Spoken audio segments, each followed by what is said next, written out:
All right, hello everyone. Dr. Randall Gates, board certified chiropractic neurologist, also a chiropractic physician at Gates Way to Health. I'm going to get out of the light of the PowerPoint. I'm doing a PowerPoint tonight because it's Traumatic Brain Injury Awareness Month, and we're trying to bring more information to all of you who have questions about your brain injuries and why you still have symptoms when everybody is telling you you're crazy or your doctors are telling you that you're normal. Okay, so here we go. I'm going to go out of view, and we're talking about traumatic brain injury and brain atrophy tonight because so many of you have had CT scans, you've had MRI scans done of your brain, and you've been told for all intents and purposes that you're normal. This creates a lot of confusion and frustration because people don't feel normal lots of times after something like a concussion. And what we're finding is that so often all of you are not being exposed to the most current technology out there for assessing if the brain has been injured or if there's a problem with the brain. So we're going to talk about that tonight. And we're going to also go into why the brain atrophies after a head injury, as well as the future implications of all of this work. Okay, so going back up. This first article is out of the journal Neuroscience Letters. It's from 2017. It's from Toronto. There's a hospital named Toronto Western, I believe, and they do a lot of really, really good neurological research. And this study done out of Toronto looked at individuals who had suffered a concussion within the last 3 months, and they compared these 21 individuals to age-matched controls who were basically similar to them, and there were no differences in intelligence, per my recollection, and there were no confounding variables like, the concussion patients were taking more meds, and that would have caused brain atrophy or something to that effect. Well, what they found is that for the traumatic brain injury sufferers, and keep in mind, this is one concussion. After one concussion, researchers saw decreases in density in the left superior frontal gyrus, as well as the left postcentral gyrus and the right parahippocampal region. What does that mean to you? Well, for all intents and purposes, we're talking about the left superior frontal gyrus, the left postcentral gyrus. These areas are highly involved with forming words, verbal memory. And then the right parahippocampal region is involved with spatial orientation, remembering locations, things of that nature. And if you're a concussion sufferer and you have trouble finding your words, or if you're getting lost going places, this may mean something to you. And so this was highly significant. Again, the lead author is Sussman, and you all can go ahead and look this up. Excuse me. This article is free access for anybody who wants to read it.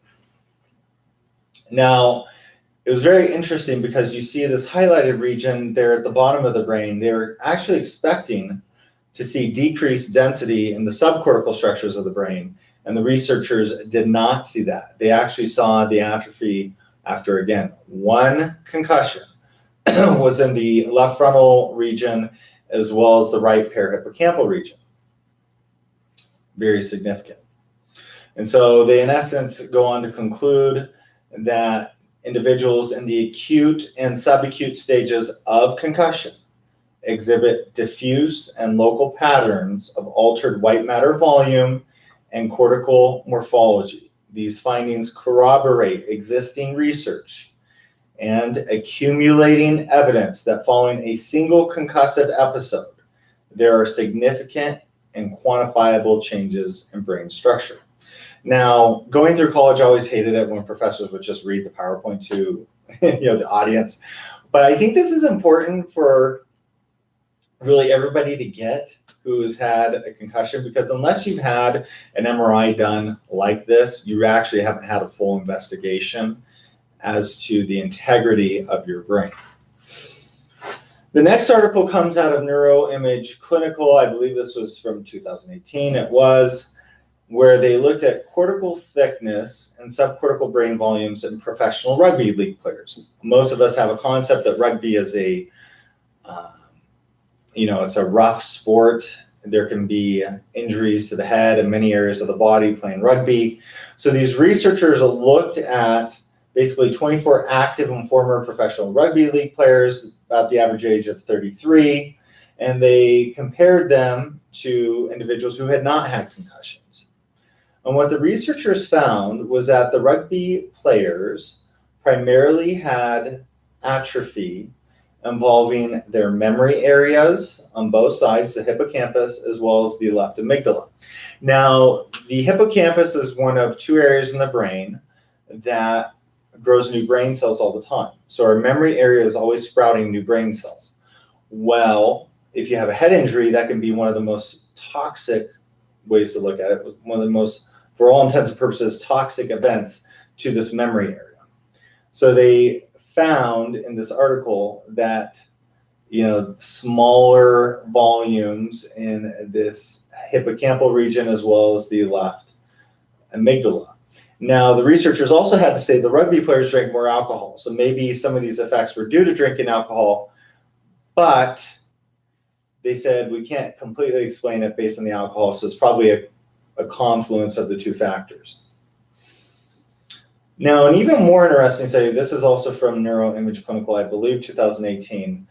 Here is where Karen Mesquita, as the lead author, said the relationship between brain atrophy and cognitive behavioral symptoms in retired Canadian football players with multiple concussions.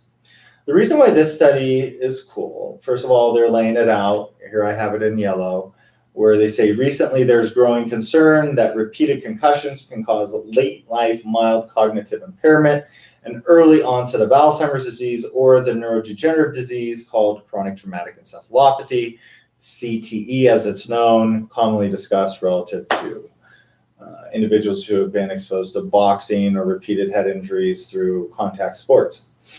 Now, again, what I was trying to say is that the reason why this study is so cool is that they took these retired Canadian football players, I think 53 of them, and they compared them to age-matched controls, but they also compared their brains on these MRI scans looking at density of the brain to the Cambridge Center for Aging and Neuroscience database, where they leveraged, I believe, 321 individuals' brain scans in terms of density. And what they found was that the Canadian football players definitively had atrophy in the memory area, again, the hippocampus. And they found that this hippocampal volume change did correlate with some of their neuropsychological testing, i.e. their memory tests.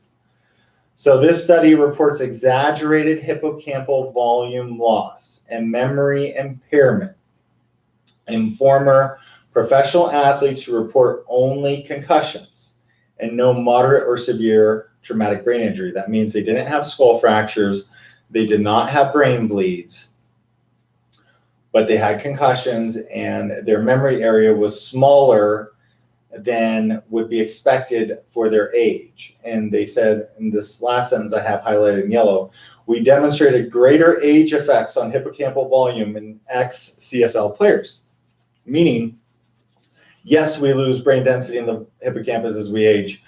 They compared them to these 321 people from the Cambridge Center for Aging database, but these football players had a less density in the hippocampus, or I should say these ex-Canadian Football League players had less density in the hippocampus. So very interesting. And then one question is, so why are we losing the density in these areas of the brain? This is called diffusion tensor imaging. This is looking at the white matter tracts. For all intents and purposes, these are the wires connecting the different areas of the brain. And it's thought that when we have a concussion or subconcussive head impacts as a possibility, that these white matter tracts get stretched, so the wires kind of get frayed, and then the wires talk to other areas of the brain, and if those areas are not receiving appropriate communication, then those areas of the brain can start to atrophy. Here's another view of these diffusion tensor imaging models. And so it's thought that initially the brain cells will swell, and then as they don't receive the appropriate communication from the wires, then these areas will start to atrophy, and that is why we're seeing changes after one concussion. This is why we're seeing changes in whole brain volume for the rugby players, and this is why we're seeing changes in the memory area for the rugby players and the ex-Canadian Football League players. So this is the end for now. We're in March. This is Brain Injury Awareness Month. I appreciate all of you watching. Feel free to share this video, like it, subscribe, all those things. And I'll be coming out with more videos on other types of brain imaging this month, hopefully. Okay. Thank you for watching, and we'll talk to you soon. Again, Dr. Randall Gates, board certified chiropractic neurologist, chiropractic physician at Gatesway to Health, signing off.